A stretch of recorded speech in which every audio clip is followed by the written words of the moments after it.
Hello दोस्तों, स्वागत है आप सबों का हमारे यूट्यूब चैनल में। जैसा कि इससे पहले हमने पार्ट 1, पार्ट 2 और पार्ट 3 का क्वेश्चन आंसर देख चुके हैं, तो इस वीडियो में पार्ट 4 का क्वेश्चन आंसर देखेंगे।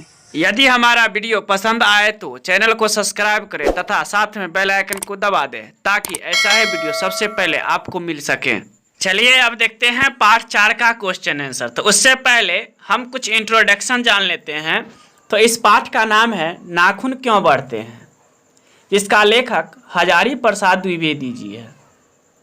तो हजारी प्रसाद द्विवेदी का जन्म 19 अगस्त 1907 ईस्वी के उत्तर प्रदेश के बलिया जिले के आरत दुबे के छपरा ओझवलिया नामक गांव में हुआ था।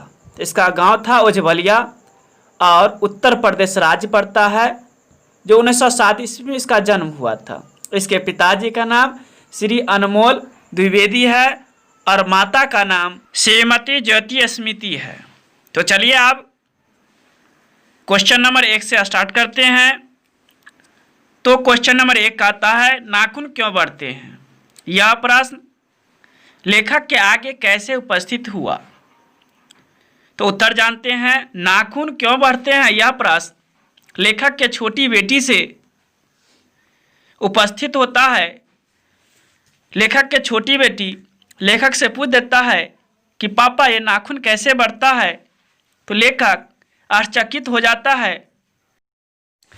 चलिए अब नेक्स्ट क्वेश्चन जान लेते हैं। तो क्वेश्चन नंबर 2 है कि बढ़ते नाखूनों द्वारा प्राकृतिक मनुष्य को क्या याद दिलाती है? इसका आंसर हो गया नाखूनों को बढ़ना पाश्विक प्रवृत्ति मनुष्य की सहज वृत्ति है। यह मनुष्य को हमेशा यह याद दिलाती है कि तुम असभ्य युग से सभ्य युग में आ गए हो, लेकिन तुम्हारी सोच मेरी तरह है जो लाख मन से हटाओ नहीं हटती है। मनुष्य की ईर्ष्या, हिंसक प्रवृत्ति, क्रोध आदि कभी खत्म होने वाली नहीं है, तभी तो शस्त्रों की होड़ लगी हुई है।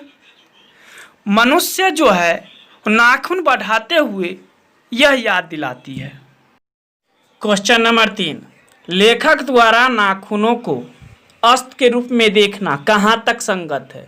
तो बच्चों, ये क्वेश्चन जो है VVI है, ये बिहार बोर्ड बराबर पूछते रहते हैं, तो आप इसे नोटबुक में लिख लें और अच्छी तरह से याद कर लें। तो चलिए इसका उत्तर जानते हैं। अस्त्र हाथ में रखकर वार किया जाता है और शस्त्र फेंक कर।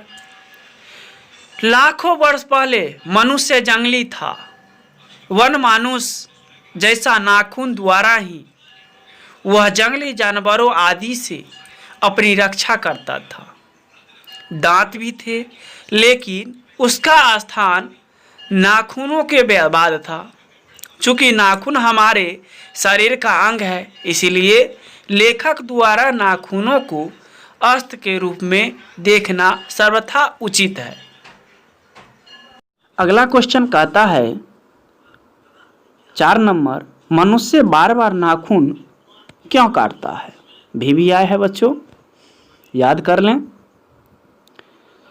उत्तर जानते हैं। मनुष्य नहीं चाहता कि बर्बर युग की कोई निशानी उसमें शेष रहे, इसलिए मनुष्य बार बार नाखूनों को काटता है। चलिए अगला क्वेश्चन जानते हैं। क्वेश्चन नंबर 6 है, काराएं नख बढ़ाना और उन्हें काटना कैसे मनुष्य की सहजात वृत्तियां हैं, इसका क्या अभिप्राय है? उत्तर जानते हैं। काराएं मनुष्य की नाखूनों को काटना तथा नाखूनों को बढ़ाना बर्बर युग का प्रतीक चिन्ह है। उन दिनों मनुष्य इससे अपनी रक्षा करता था। अब चूंकि मनुष्य बर्बर युग से बहुत आगे निकल आया है, इसमें अनेक सुकोमल भावनाएं विकसित हो गई है। अतः मनुष्य उस बर्बर युग की इस निशानी को मिटाना चाहता है। नाखूनों को बढ़ाने और काटने का यही अभिप्राय है। क्वेश्चन नंबर 7, लेखक क्यों कहता है कि मनुष्य किस ओर बढ़ रहा है, पशुता की ओर या मनुष्यता की ओर? स्पष्ट करें। ये क्वेश्चन भी आया है, तो आप इसे नोटबुक में लिख लें और अच्छी तरह से याद कर लें। तो चलिए इसका आंसर जानते हैं।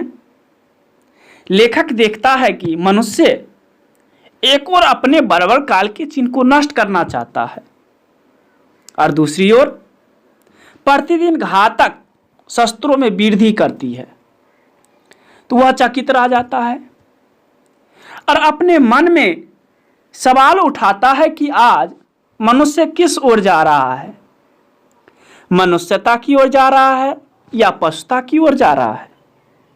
अतः लेखक मनुष्य को मनुष्यता की ओर ले जाना चाहता है। वह चाहता है कि मनुष्य में मनोविचित, संयम, सदस्यता और स्वाधीनता के भाव जागे, वह शस्त्रों की होड़ में न पड़े। लेखक मानव को मनुष्यता की ओर ले जाना चाहता है। चलिए क्वेश्चन नंबर 9, लेखक ने किस प्रसंग में कहा है कि बंदरियां मनुष्य का आदर्श नहीं बन सकती? लेखक का अभिप्राय स्पष्ट करें।